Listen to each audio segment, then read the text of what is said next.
and I'm going to share my screen and we will go ahead and get started.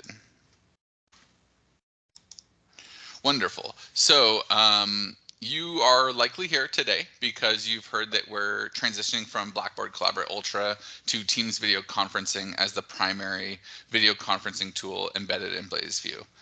This webinar is going to sort of cover the basic pieces of information, all the necessary stuff you need as we navigate this transition. At this point, I think I've met many, but not necessarily all of you. So very briefly, my name is Brian Fitzgerald, and I'm the training specialist with the Center for Excellence in Learning and Teaching and the Center for eLearning here at VSU. What that means is that I design and deliver faculty development workshops and webinars. And I've been tasked with creating 3 new pedagogical trainings about teaching with Teams video conferencing in BlazeVIEW. So before we get too far into this, and I'll explain where the trainings are, but I want to do a quick word association poll. So I'm going to launch a poll right now. And the question is going to be, when someone says Microsoft Teams, what first comes to mind? So you should see a poll pop up, and you'll be able to choose from one of 4 different options.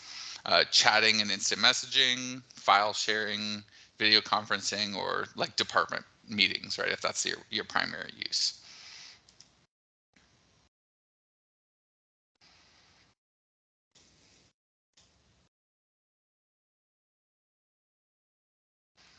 All right, so we're starting to see some responses come in.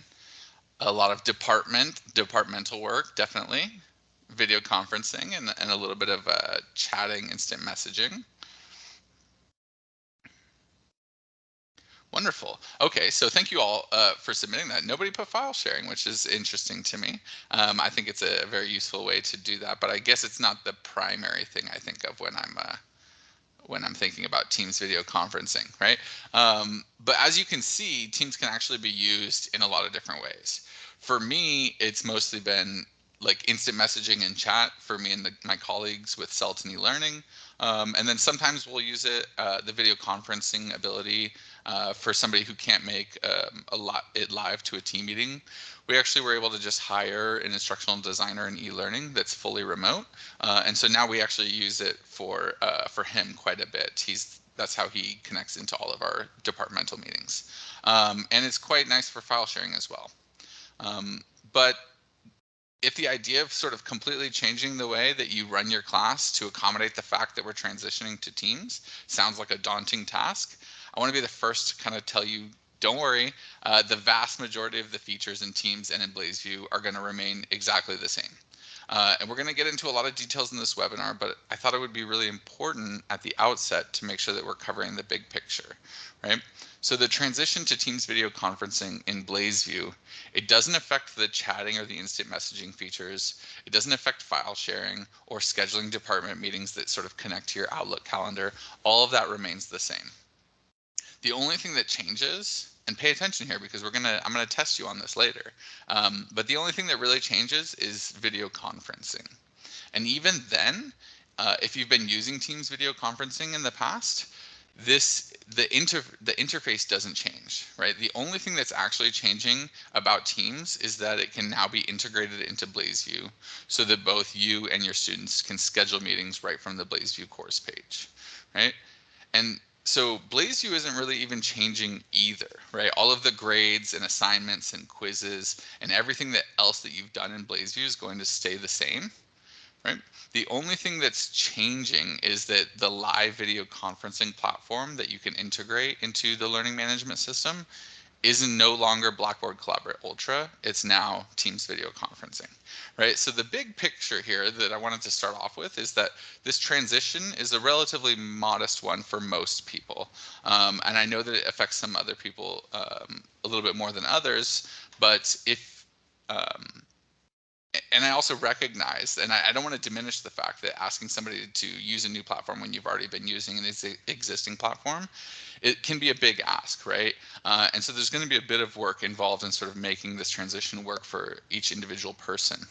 But that's why we've created a wide array of training opportunities to help prepare you for this eventuality, right? So the fact that you've signed up for this webinar means that and or are watching the recording, I should mention, that you're likely somebody who uses Teams video conferencing in BlazeView with some regularity already. And so what I'd like to begin with is a little mini needs assessment to learn what your biggest concerns are and what you'd most like to get out of these trainings, right? And this is also a really useful opportunity for me to highlight one of the whiteboard, the whiteboard feature in Teams, which I think is actually a little bit more robust than the one from Collaborate Ultra. So before I actually share the whiteboard screen, I want to briefly explain how to use it. This is good practice before you introduce any new technology into your class, and in particular with the Teams whiteboard, because it isn't necessarily immediately intuitive. So the first issue with the Teams whiteboard is that it's technically an infinite space. You can keep adding things around the margins indefinitely, right? And the consequence of that is that sometimes what's being shared can appear sort of too big or too small on your screen. And individually, we all have control over our own display. So you can zoom in or zoom out without it affecting the view of other people in a meeting. The way that you can do that once I share the whiteboard with you will be to use the scroll wheel on your mouse. You can just scroll it up or down and zoom in or out. There's also going to be these controls in the bottom right hand side of the display with a little magnifying glass with a negative to zoom out and a magnifying glass with a positive to zoom in. And then there's a button just to the right of that which automatically fits what's currently on the whiteboard as best as it can to your screen.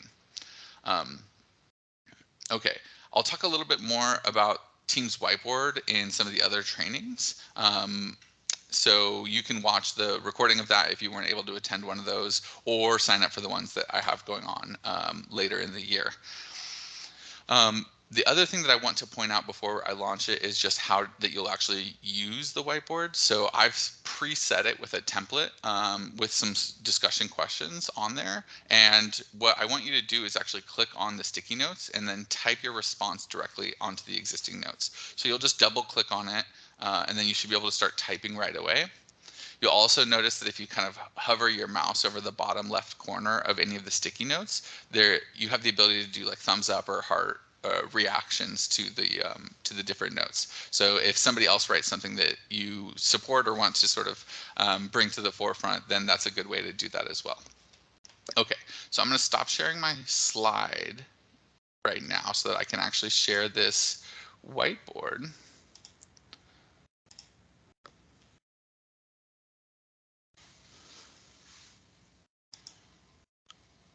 All right, so you should all now be seeing the whiteboard that I have, and I've got sort of like these two different categories that I'd like you to respond to.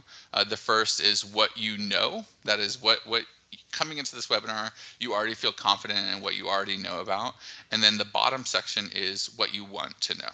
So I'm going to give you just a couple minutes here. If you want to start by just double clicking any of the sticky notes, you should be able to type directly into it there. And feel free to unmute yourself if you have any questions, or if you have difficulty, you can go ahead and type it in the chat. I want to sort of be amenable to however this information comes in. But it's really nice to use the whiteboard because it creates an artifact that we can then look back on moving forward that's sort of more permanent in nature.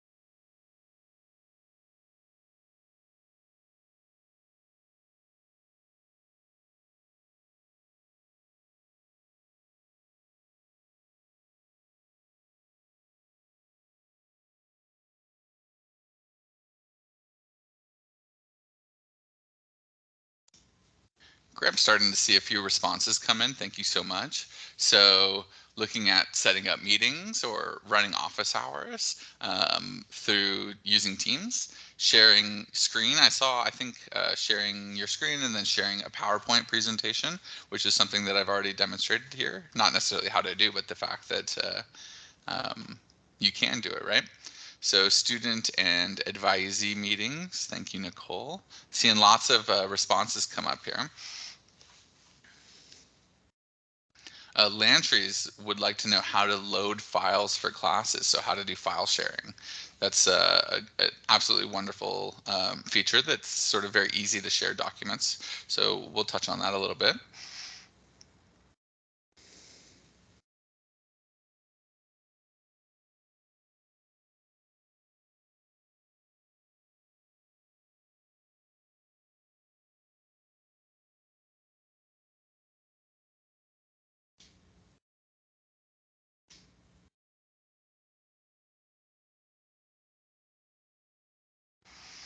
Okay, Ophelia, wanting to know about whiteboards and breakout rooms. That's definitely something that I cover in a little bit more depth in the other two trainings that I offer, which I'll sort of explain the whole map of these trainings in a minute.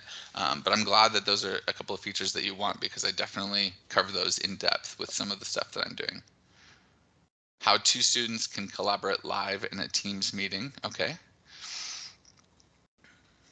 Definitely breakout rooms is going to be a helpful way to do that, but they can also sort of create their own chats as well. How to download the recordings, perfect. We're going to cover that as well. Benefits of using file sharing versus sharing documents in BlazeView. That's a great question. It's going to be up to your sort of individual preferences in terms of how you want to manage that and how sort of much you use Teams. But both of those are acceptable avenues for that. So wonderful stuff. And then using it for asynchronous courses. Okay, well this is an excellent list, and thank you so much.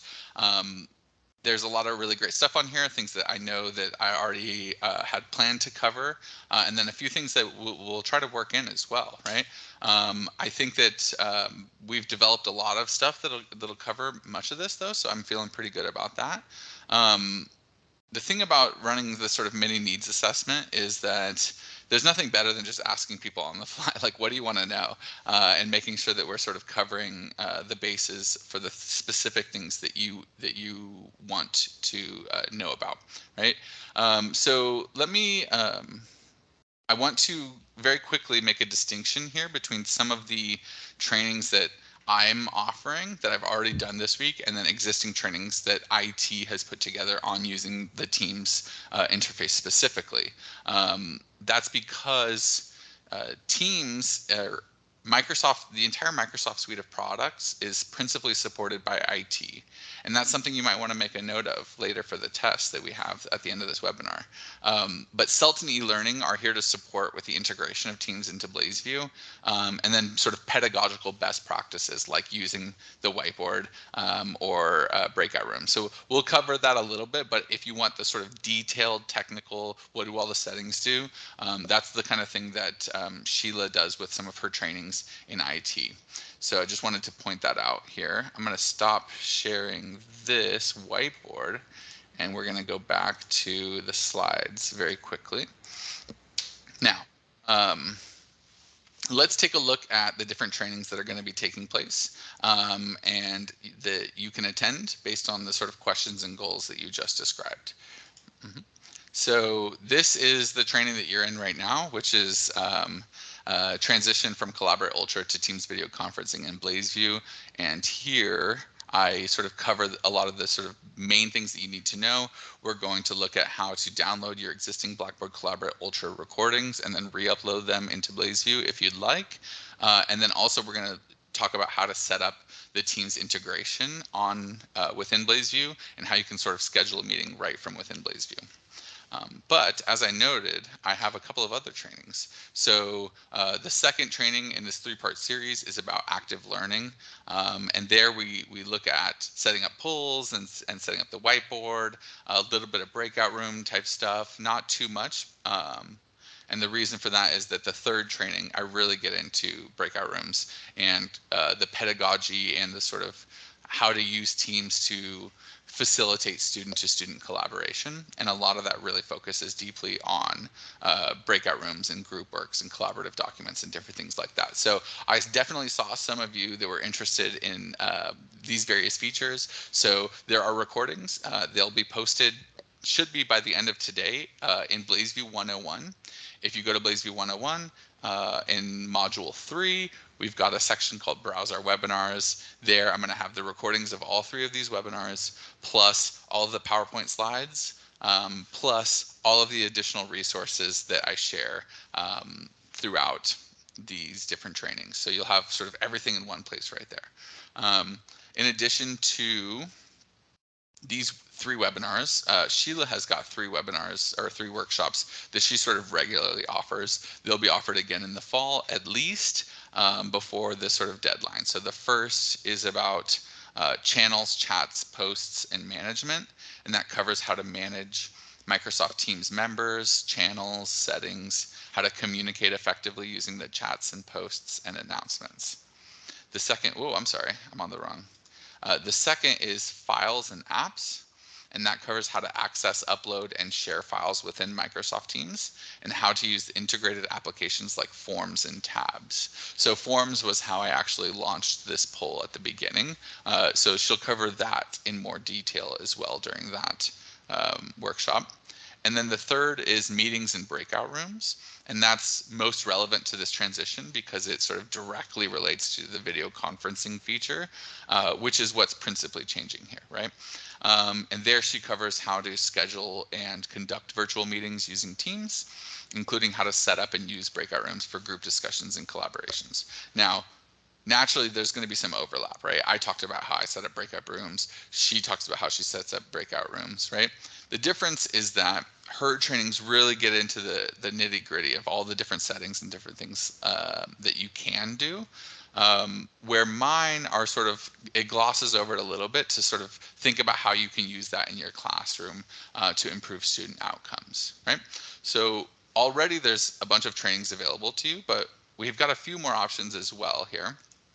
So if we look at this transition timeline, you'll see that in the fall, we're sort of currently in the planning stages for a Tech Bites on teaching with Teams in BlazeVIEW, which will be led by faculty members who are already using Teams in a variety of ways within their teaching pedagogy. So like the previous Tech Bite series, there will be demonstrations and then accompanied with some tasty treats that are going to be available. We're also going to be talking about the transition with the Tuesday teaching tips that we send out. eLearning's got a list of tips and tools that they'll be producing as well. And then finally, we'll have the videos for students embedded in the BlazeVIEW student tutorial. So hopefully covering a lot of our bases there.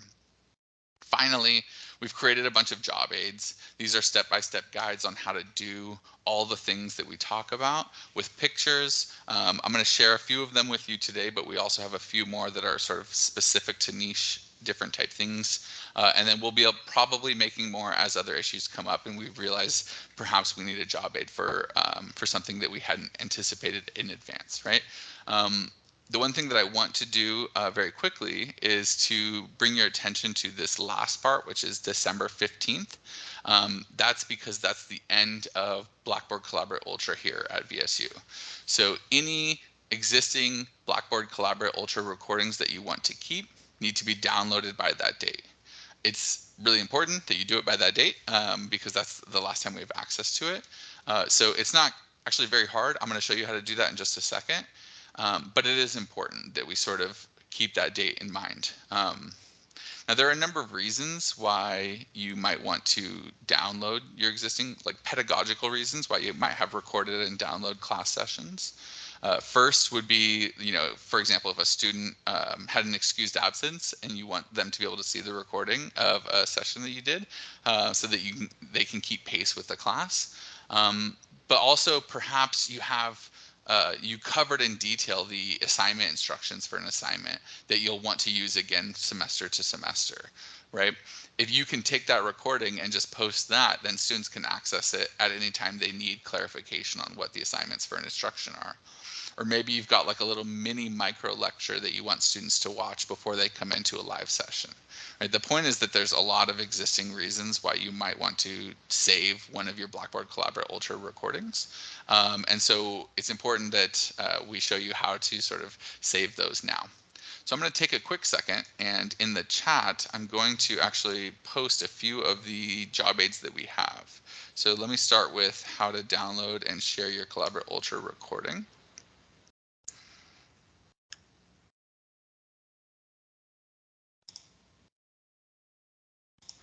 Okay, so hopefully you should see that pop up in your chat in just a second.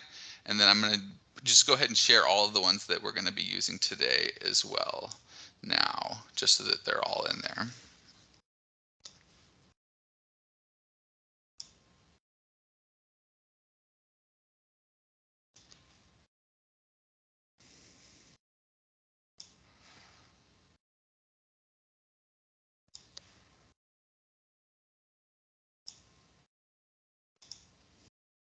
Hmm. Give me just 1 second. Having a difficult time dropping this in.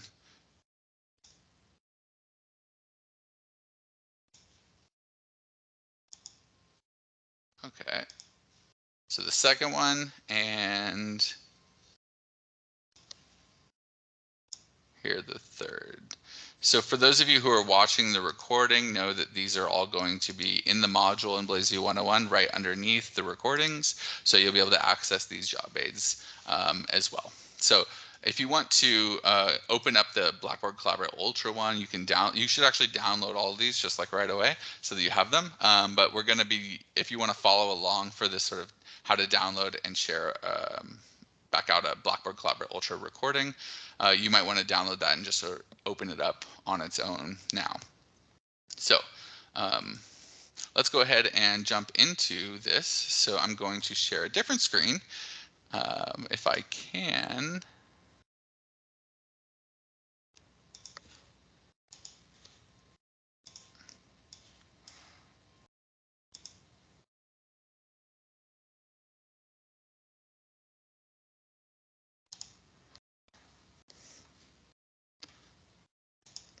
Okay, so hopefully you're all currently looking at a sandbox page that I have set up. Can you use the React button at the top of the Teams to just let me know that you're seeing the correct screen right now? Yes, perfect. Thank you for the thumbs up, Lenise, Michelle, Nicole, everybody. Wonderful. Much appreciated. Okay, so this is my sandbox page. You can tell that I do a lot of testing of different things. So I've got a whole bunch of different modules that we'll be going through here. So step one is going to be to find the correct core shell wherever you have the Blackboard Collaborate Ultra recording that you want to download. For you all, that could be in your core shell. For me, I usually just run them out of my sandbox, or that's what I had in the past. So I'm going to find the module where I had the Blackboard Collaborate Ultra set up, and I'll open that module. Now you'll know that it's the correct link if it says external learning tool underneath it. That's the correct one. So if you have multiple things in the module, that's what you should be looking for. This is going to open up the integration if I click on that, and we'll get to their sort of dashboard. Now, what this is going to show you straight away is any sort of sessions that you have scheduled forthcoming. What I want to do is actually get to the existing recordings. So I'm going to press this icon in the top left-hand corner that's like 3 horizontal bars.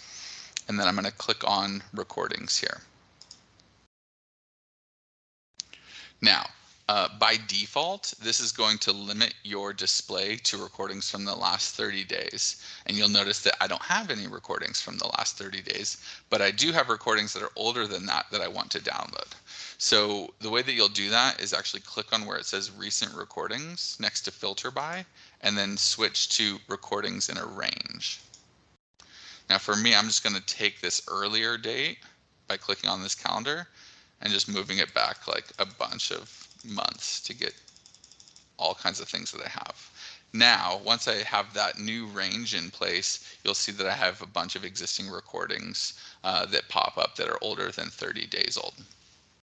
Okay, so what I want to do is locate the recording that I want to download. That's going to be this first one, the Gradebook Setup in BlazeVIEW webinar. And then I'm going to click on the recording options button, which is this button all the way on the right hand side. It looks like a ellipses with a circle that surrounds it. And I'll click on that, and then I'll have a pop-up window that opens up, and one of the options is to download. So if I was to download this right now, I would be just clicking that button, and what it's going to do is pull that file straight into your downloads file. When you do that, I can't show you all of this. It can get a little complicated sharing my entire screen because I have Teams open. So I won't show you this part, but basically you download this, it goes into your download file. It has like a kind of a really funny long name. So I usually encourage you to immediately pull it out of your downloads file, give it a name that sort of makes sense to you, and then we're going to proceed from there, right? So the next step is actually to sign into your My VSU page and click on the email icon from the navigation bar. So from My VSU, if I click on email here, you get a quick peek at my email, but all the way in the top left-hand corner, there's this like little waffle icon, and that's going to be the app launcher, and then I can select OneDrive from here. Now, if you have just OneDrive downloaded to your computer, which many of you probably do, you can just do this from there. But this is the universal way. So if you're on like a computer lab at school or something like that, you can still access your OneDrive and do everything this way.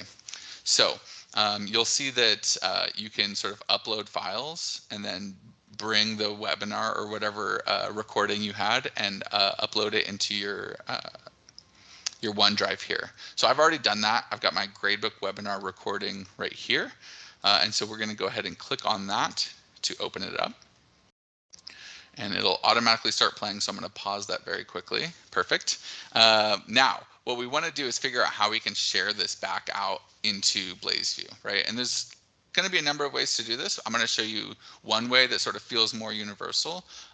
But if you have, for example, you want to upload the MP4, you can do that. What we're going to be doing here for this demonstration is actually sharing a link that'll open it up within your within BlazeView, but it'll be an external window. So the first thing that you want to do is click on the share button. And then you're going to click on this part where it says people you specify can edit when the window pops up. Now, you have different options here. Anyone is sort of what we recommend. If you have any concerns about privacy or things getting shared out, if there's something in particular that you're talking about that you don't want accidentally sort of shared outside of the classroom, you can limit it to people within Valdosta State University.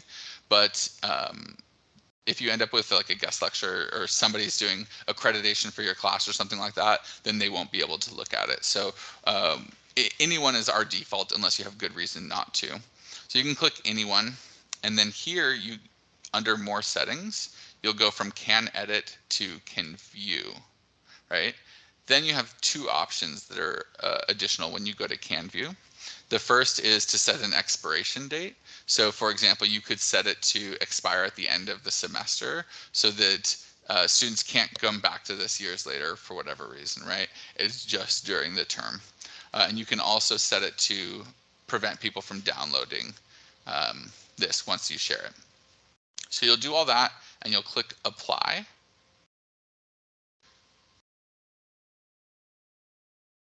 We'll just use the existing one. And then you've got this copy link down here. So I'll click the copy link button and then copy it. Now I've got that saved to my clipboard, and what I want to do is go back into BlazeView and share this link out. That's what we're going to do. So I'll go back to the BlazeView course page. And let's say I want to create a new module that's just titled recordings. So now I've got a recordings module. I'm going to hit upload create, create a link, and I'm going to paste the link that I just saved in this URL. Then this would be an appropriate title, which would be the gradebook set up webinar, right? And now I've got that link set up in this module, and when a student clicks on it, it will pull up the recording from your stream that they can access. And that is the long story short of how you can download and set up a Collaborate Ultra recording. Now, those steps are described in detail in the guide that you are hopefully looking at right now. there's going to be different ways to do it. Like I mentioned, if you want to upload the MP4, you can do that fairly straightforward as well. Instead of uploading or creating a link, you can click on video audio and then drag your MP4 downloading into here, and it'll show up that way. So frequently what I'll do is actually upload it to YouTube and then link out or embed the YouTube video. So there's different approaches, but this one with the link to the OneDrive is a sort of universal one that anyone can use.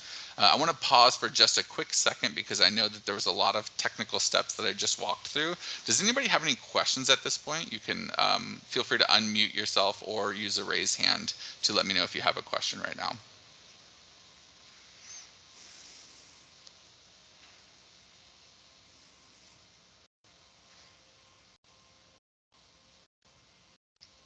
Seems good. Okay, wonderful. Feel free to stop me at any point if you do have a question. But I think at this point, it's time to switch over and look at how we can set up the Teams integration into BlazeView. Here, if you have a sandbox page that you have opened up, I think it would be very helpful to follow along on your own device. So feel free, I'll give you a minute to sort of get that set up right now, and I'm going to make sure that I'm all ready as well.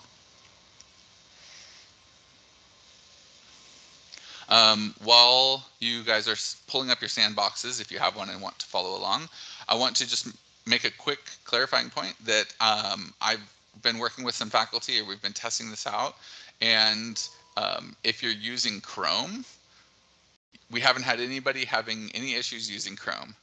But we've had some issues with people who are on Firefox, and especially if you're using Safari as your web browser while you're doing all this, it doesn't necessarily play super nicely. So Chrome is a sort of good, safe backdrop that everything should work just fine on if you're using Chrome. Okay, so let's go ahead and jump into this. It's actually a relatively straightforward process. If you've set up a Blackboard Collaborate Ultra integration before, it's very similar to that. So what we're going to do is create a BlazeView module where we want to set up the integration. So I'll create a new module here, and we'll just make this, we'll use good pedagogical practice here. So I'll set this up like live team, or like virtual classroom as the, right. It's useful to have sort of names for your modules and the different items that make sense for students, right? Because we want to remove barriers to students being successful in your class. So it's actually good pedagogical practice to make things as sort of intuitive as you can. So we can name the module, for example, virtual classroom. And then we're going to set up the integration here. So first things first, we just click on existing activities. That's this middle button. And you'll have a pop-up window drop down. From there, you're going to find external learning tools and click on that. That should open up a new pop-up window. And what you're going to do is scroll down through here until you find MS, as in Microsoft, Teams Meeting. So I'm going to scroll all the way down to the M's and look for MS Teams Meeting. I'm going to pause for just a second to make sure everybody's still with me. Once I click on that, you'll see that I have this now integrated into the BlazeView platform, right? So this is virtually the same as how you would do a Collaborate Ultra setup. You'll see that it also says external learning tool. So when I click on this, that's going to take me to the Microsoft Teams meeting dashboard, just like it was for Collaborate Ultra.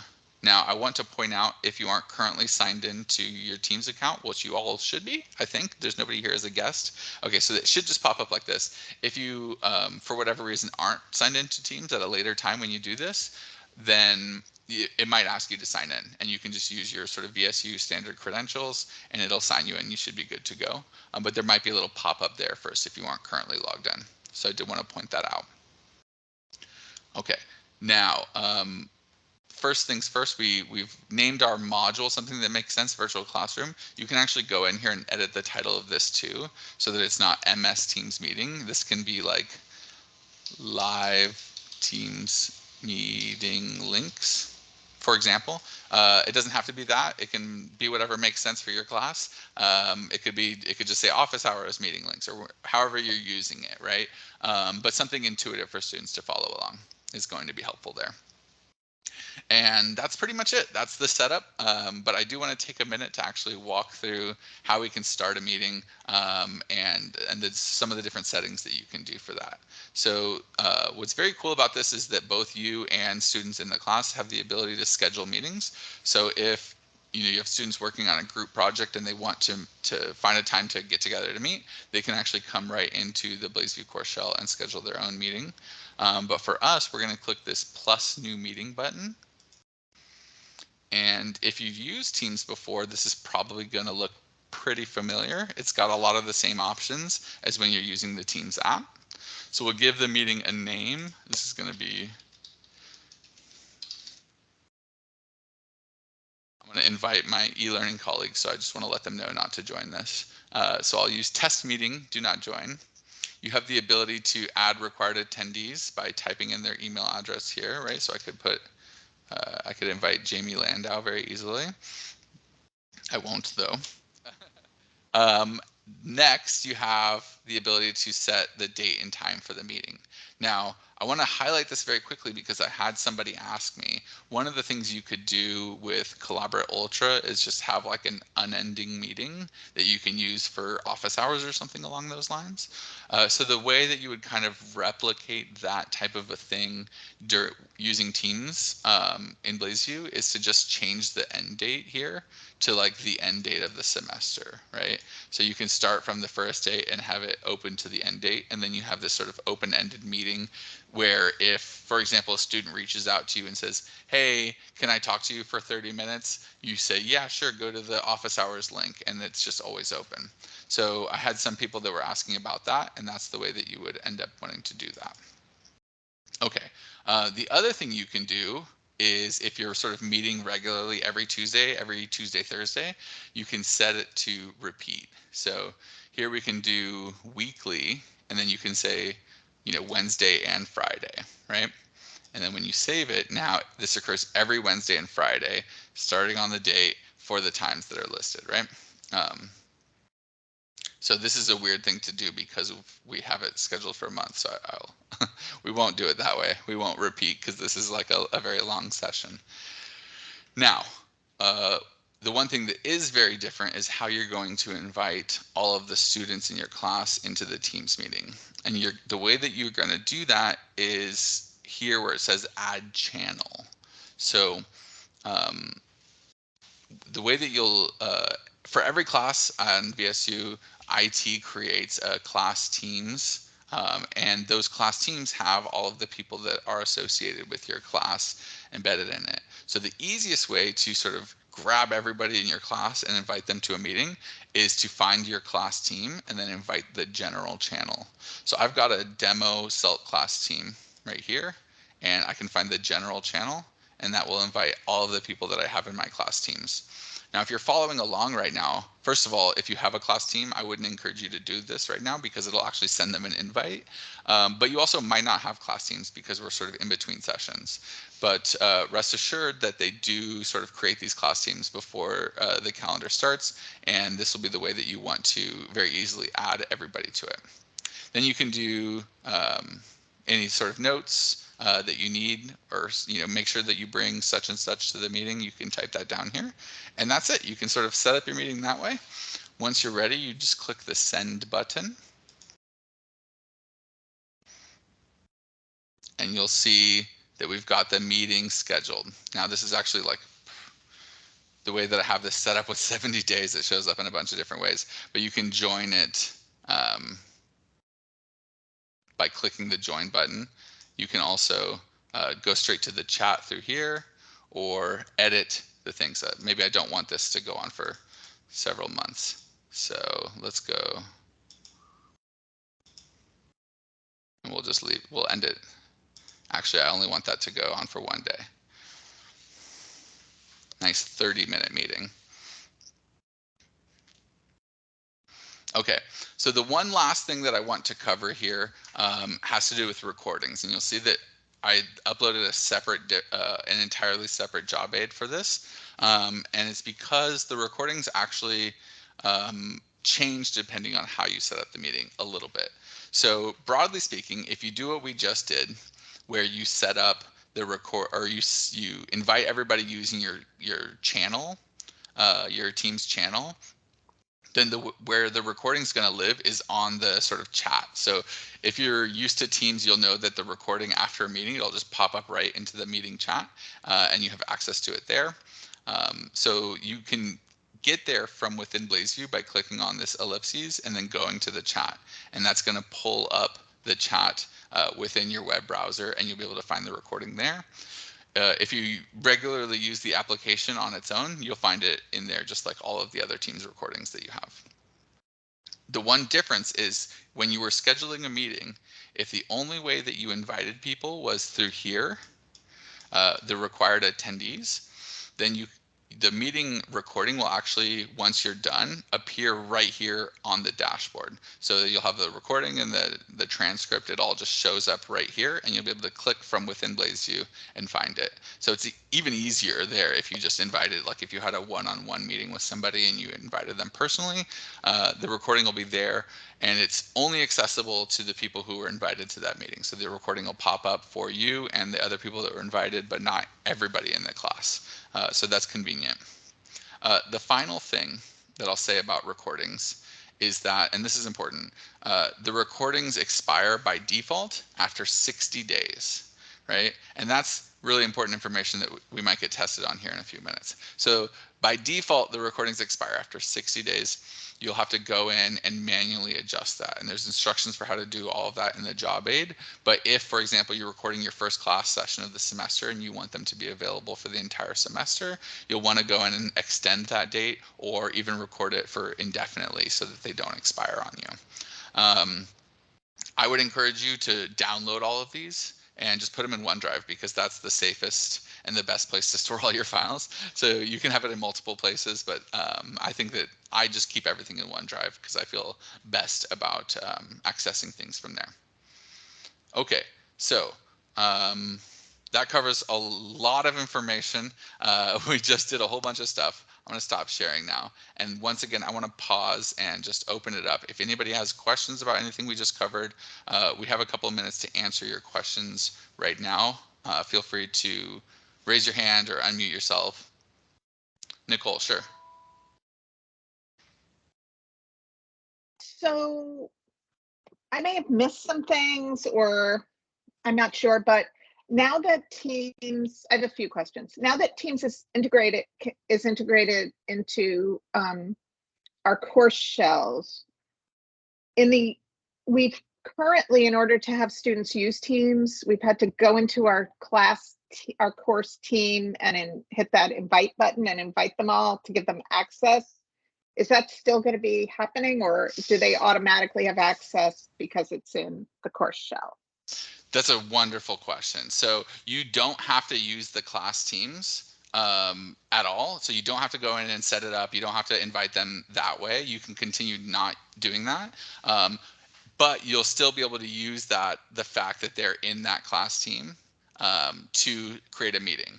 So if you already aren't using class teams and you're not setting it up and you don't want to confuse your students, continue not using it, not setting it up. Don't confuse your students. But you will still be able to use that approach to go in and click the class team's general channel to invite the entire group. Okay. And then I just want to make sure that in terms of meetings, we don't have to invite the students to a meeting, right? Like if we want to set up office hours, that's just there. We can make the link available to them and just say, come here for office hours, right? We don't have to invite them all.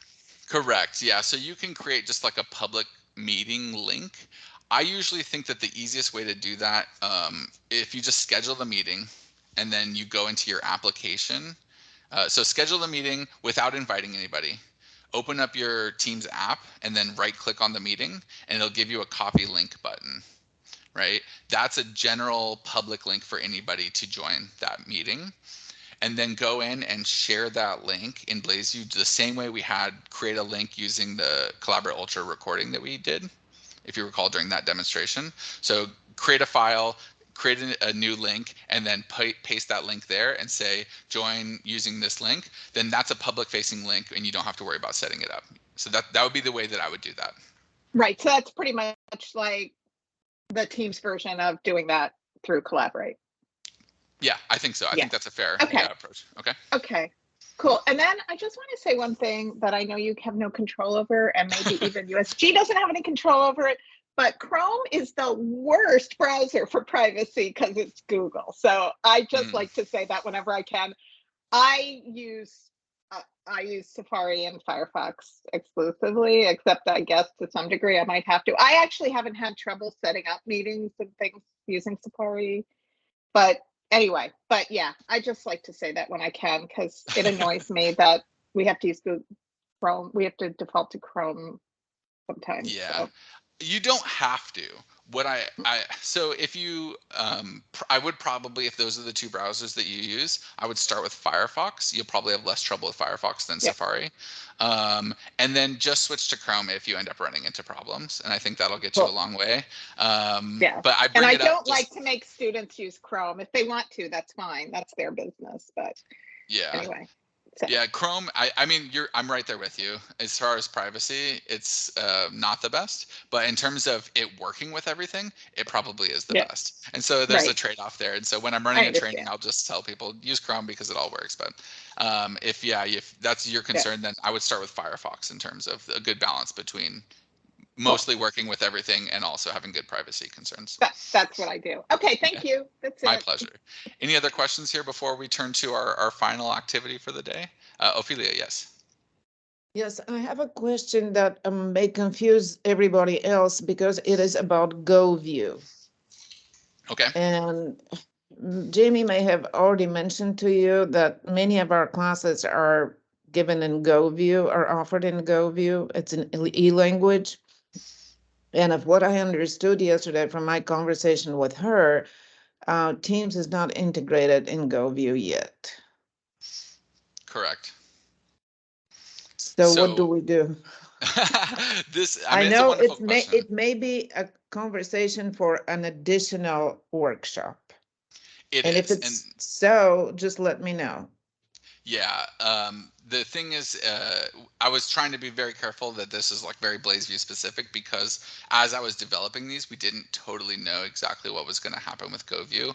And so the short answer to your question is yes, it looks like we're going to end up wanting to develop something very specifically for GoView, and probably offer to come to modern classical languages and do it specifically for you, because I know that you guys have very specific needs around that. I will tell you very quickly that Jamie did relay some of the questions that you had in terms of potentially doing like listservs to invite classes and different things like that. I think we're going to be able to figure all that out. I just need a little bit more time to sort out some of the technical details. But we'll reach out to you definitely and make sure that we can get you set up there. Okay. So yeah, we'll table that now though, and we'll set up something specific for you if that's okay. Yes, perfect. Thank you so much. Of course. Okay. Zhao, I think you were ready. Had a question? Yes, I have a couple of questions that's very similar to Nicole's. And for example, I used to use Collaborate Ultra for guest speaker. So I created the session and I shared the link and I changed them to a presenter or something.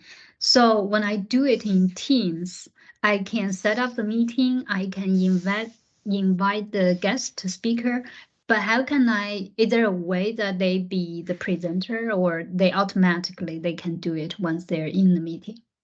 Yeah, so all of those are possible. So you can preset this with the settings to have just you and the guest be able to have presenter rights, or you can set it so that everybody can present, right? All of these things are settings that are available for you to control and to determine how you want people to be able to interact with it. And that was true. I mean, that's true for pretty much any of them.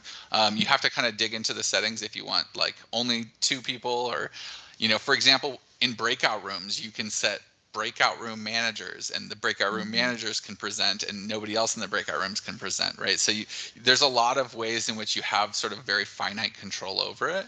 And I'd be happy to sort of point you to some resources from Microsoft that will sort of explain in detail all of the minutia around that.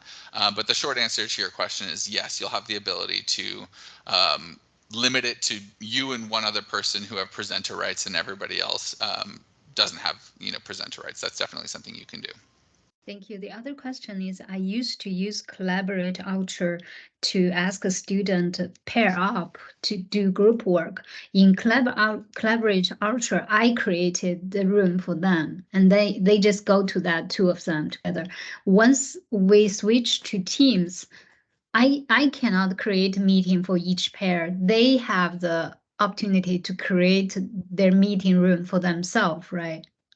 Both is true. So if you want, well, yeah, so you can create, I mean, you would be invited to it, but you could create a meeting and invite the two students, and then they can just join in and use that meeting space if you'd like.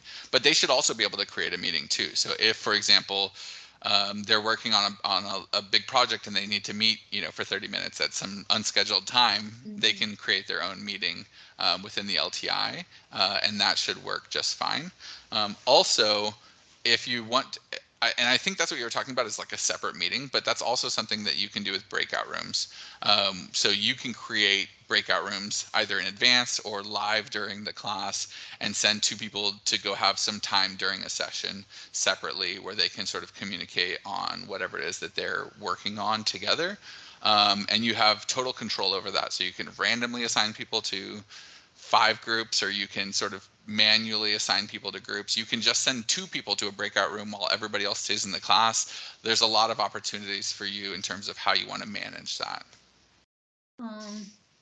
The other thing is, if everybody can see the Teams app and everybody can create their own meeting, will, how to say, I won't, if the student create their meeting won't show up on my Teams calendar, right? If they don't invite you. If they don't invite me, I won't see it. They only see their own. Okay. Yeah. Just like if they were using the application, right? If they were setting up a meeting using the Teams app and you weren't invited, then you're not a part of that, right? Last question is, can the breakout room be asynchronous? Like, can I set it up and people use it at different times throughout the semester, or it has to be synchronous? I think it has to be synchronous. So if they want to meet on their own, they probably would just be scheduling their own meeting. Thank you. Mhm. That's it. Okay, wonderful questions. Thank you so much. We have just a few minutes left, and I want to get to our last activity, which is the exam. So I hope you were paying close attention here. I'm going to pull up. I don't actually get to do this a ton, but I've got, going to share a Kahoot pin. So hopefully you're familiar with Kahoot at this point. I know a lot of people are.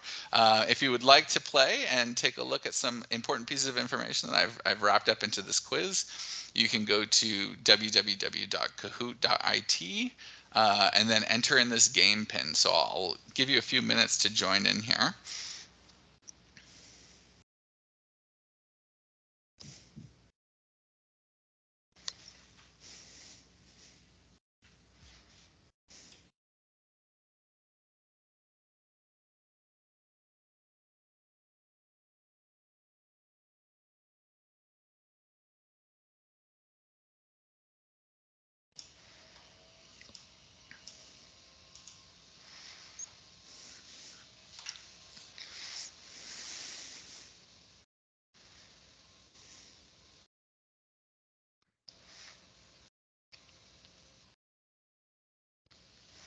All right, we're starting to get a few people in. We've got 7 here today.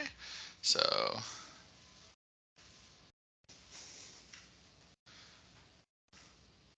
up to 4, just a few more here.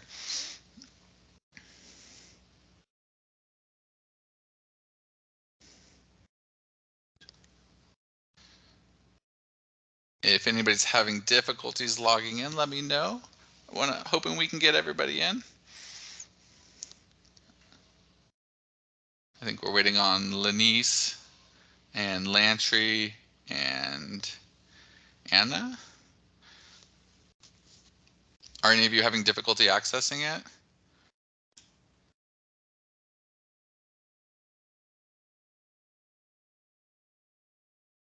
Lenice, welcome, perfect.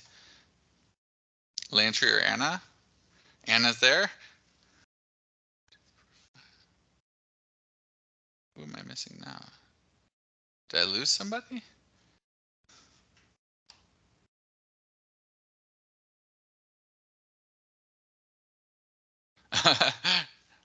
Okay, Lantry, thank you.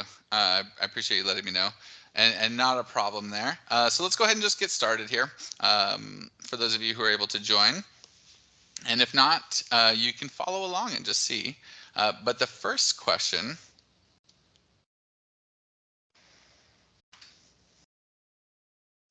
what component of Teams is being integrated into BlazeVIEW?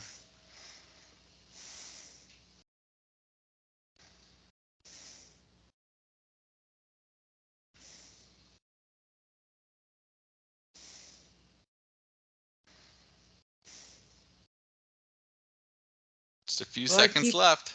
I keep clicking on it and nothing happens. Oh no. Oh, okay. Are you in the thing? Is it showing it? Well, video conferencing is correct. I'm sorry, Ophelia. There might be. That's okay. You can still follow along with us. So Lenice, jumping in to first place here. Let's run to the next question. Like I mentioned, all the other features are still available in Teams, but video conferencing is the new one that's integrated. Nicole, you might have to just look at the screen that I'm sharing then, if you just see the colors here. But this one's true or false. Teams whiteboard can be set up in advance. You have to go back and forth. I apologize, Nicole. I don't actually do a ton of Kahoots, but I know that many students find it very fun. This is true. The Teams whiteboards can be set up in advance. That's why I was able to have that template there where you guys could jump into the sticky notes. So I set that up before we actually met today. So that was true. I didn't necessarily touch on that explicitly. So good for many of you to sort of deduce that from the fact that the whiteboard had some features already included on it. Let's turn to the third question. The Microsoft suite of products at VSU is primarily supported by whom? And you're in Safari. It could be that. It could be.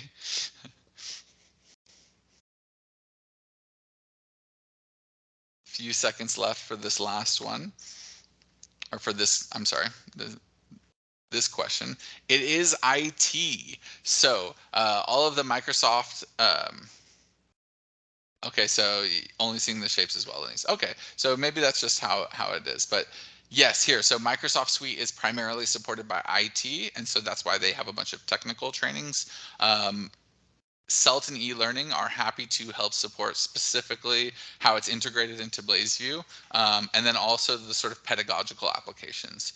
We're happy to jump in for that as well. Lenice is on fire, jumping out to a big early lead here. We've got a couple more questions though. By default, Collaborate Ultra will limit the display of your past recordings to the last.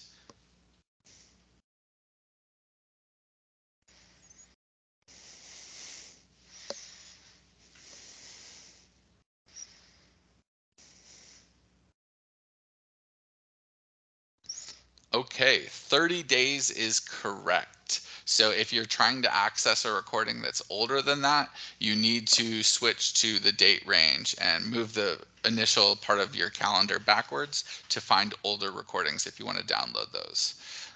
So that's default. You have access to everything, but it'll just only show the last 30 days by default. All right, and I think a little bit of movement on the leaderboard here. We'll flip to the fifth, the penultimate question. The best way to invite an entire class to a Teams meeting is to send the invitation.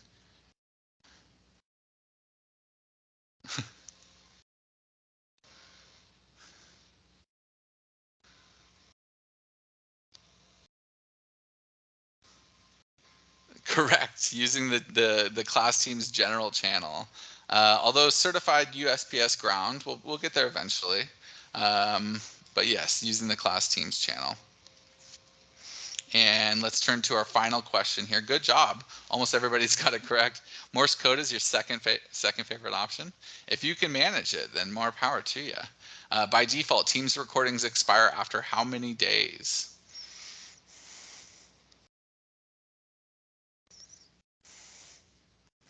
"60 is correct. So if you want access to them after 60 days, you need to go in and change the settings that allows you to access those recordings for a longer period of time. So congratulations. In third place, we've got Xiao. In second, Michelle. And the big winner today, who could it be? I think right from the get-go, we had Lenice holding it down from the first question. So congratulations and thank you all for playing. I just wanted to take a minute to recap some of the important pieces of information that we covered during today's webinar. I do recognize that I'm a couple minutes over time, and so I want to be mindful of time. So I'm going to go ahead and stop talking here. We'll end it. But I'm also happy to hang out if somebody has more specific questions. I can hang out for a few minutes and try to answer any other specific questions you might have. But otherwise, thank you so much. Happy Friday and have a wonderful weekend. And I really do appreciate you all joining us today. You should expect a follow-up email with me with some resources that are attached, plus a survey that you can let us know how the workshop worked for you.